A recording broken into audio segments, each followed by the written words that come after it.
In every beautiful, noble and compassionate action, the force that gives it life is love.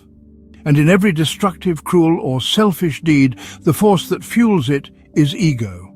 Human beings are born with a remarkable power, one that no other creature possesses in such a vivid and refined form: the power of imagination.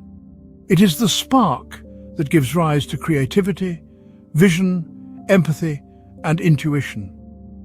It is also the lens through which we project our fears, expectations, and assumptions about the world.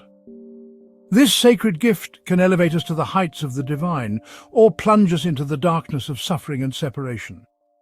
Animals, though wise in their own natural instincts, do not imagine the future or dwell on the past as we do. A deer may graze beside a predator, unaware of the danger until it becomes immediate. But the human mind, with its vivid inner world, can see what has not yet happened. We can foresee, create, and feel beyond the present moment. Yet this gift comes with great responsibility. But when the ego takes root as the governing force within, imagination becomes corrupted. It is no longer a bridge, it becomes a mirror of fear. We begin to imagine threats, betrayal, judgment, loss.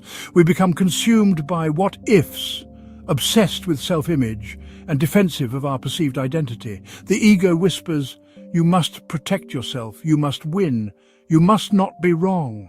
And so, imagination turns against us. In psychological terms, the ego is the part of the psyche that constructs our sense of self. It defines our identity, our stories, our roles in society, our I. At its healthiest, the ego helps us navigate the world, set boundaries, and maintain a sense of individuality. But when it becomes inflated or wounded, it distorts reality. Fear, under the rule of ego, gives birth to cruelty.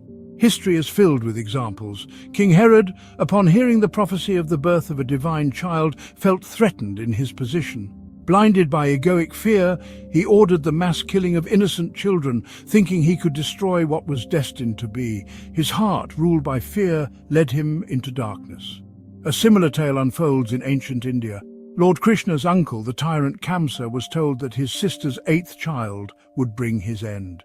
Obsessed with control and survival, he killed every child born to his sister. But destiny is not so easily avoided. The 8th child, Krishna, was saved and went on to fulfill his divine purpose. This is the pattern of the ego. It destroys what it fears. It attacks what it does not understand. It wounds others to protect itself, unaware that it is carving wounds into its own soul. But love tells a different story.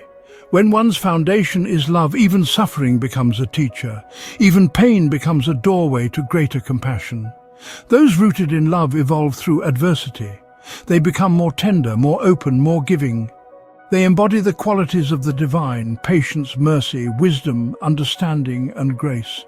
They become a living blessing to those around them. Love quiets the ego.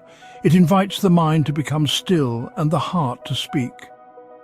In that silence, we remember who we truly are. Not our titles, not our wounds, not our fears, but eternal beings made in the image of the divine. The mind is a powerful tool, but it must be guided by the heart. Without the heart's wisdom, the mind becomes chaotic, reactive, and destructive. Without love, knowledge becomes arrogance. Without compassion, power becomes tyranny. Do not let your mind, where the ego resides, turn you into something you are not. You are not your fear, you are not your titles, you are not your past, you are love in form, you are spirit in flesh, you are a sacred expression of the infinite. Let your heart be the temple from which your thoughts arise. Let it guide your actions, your words, your decisions. Be a healing presence in a wounded world, be a beacon of light in a time of fear, be a vessel of love, first to yourself, then to others. You have been given one life as you, a sacred opportunity to walk this earth as a blessing. So live as a blessing. Let every moment be touched by love. Let your imagination create beauty, not fear. Let your presence reflect the divine truth, that love is the highest power, and in love we are already whole.